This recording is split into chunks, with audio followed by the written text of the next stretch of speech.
quadruplets. Oo. Halos pare-pareho yung buhok, Katawan, yung katawan, mukha. oo, yung katapat. What? At malaki na hindi nakukuha yan sa laki ng katawan. Oo, sa Rodeo. Oo. Hindi yan sa laki ng katawan. Tingnan mo. Hindi sa stamina. Sa Kaya lakas. manipis ang katawan mo, madaling makahila.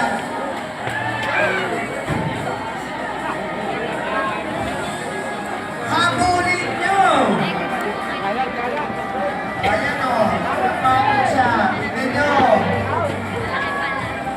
Pag-ipot maninina baka. Babae siguro. Lalaki. Lalaki. Oo, kasi ang babae yung mga players.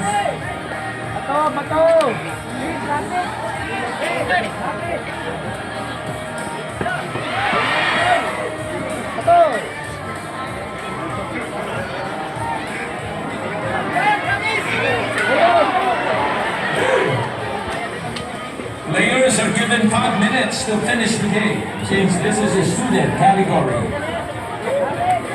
So far, partner, hindi na. Oh, ilang tries na ating pong mga players. Hindi pa rin sila siniswap. Hindi pa siyo ang baka. That's right, ayan na. Mga bata pa ito, partner, siguro mga new, ano ito? Mga church sila ito. New enrolled. Mga first year pa lang kayo. Sa college.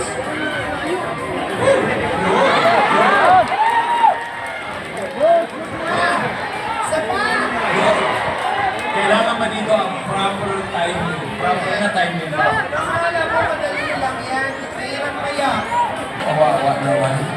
Kawawa yung baka. Oo, kawawa. Lalo na kung walang tubig.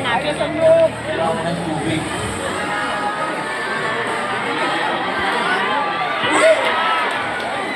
Timing lang, timing. Proper timing.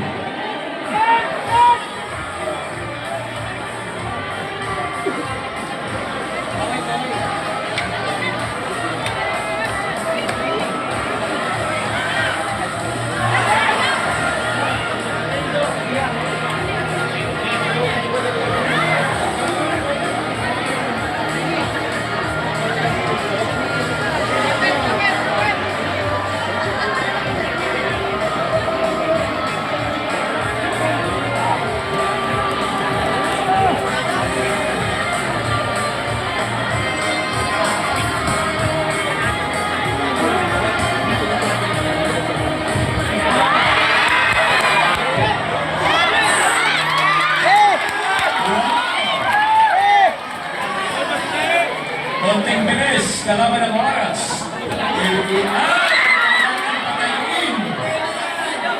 Kailangan patayuin, kailangan tumayo ang baka. Papaluin nila yan. Nagkipo talaga ito board beats sa baka, no? Napagod din ang baka. Napagod din ang baka sa gilid ng araw. Hindi napagod ang players. Ang baka ang napagod. Kailangan na usip daw yung ano kasama. Oh. Medyo nahihila. Marunong. Kailangan tumayo ang baka. Sabi nga natin dito, wala sa laki ng katawan. No, ang laro sa rodeo.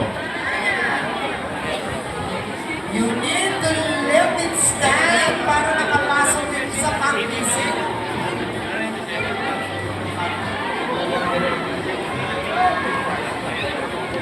Kailangan maluwagan.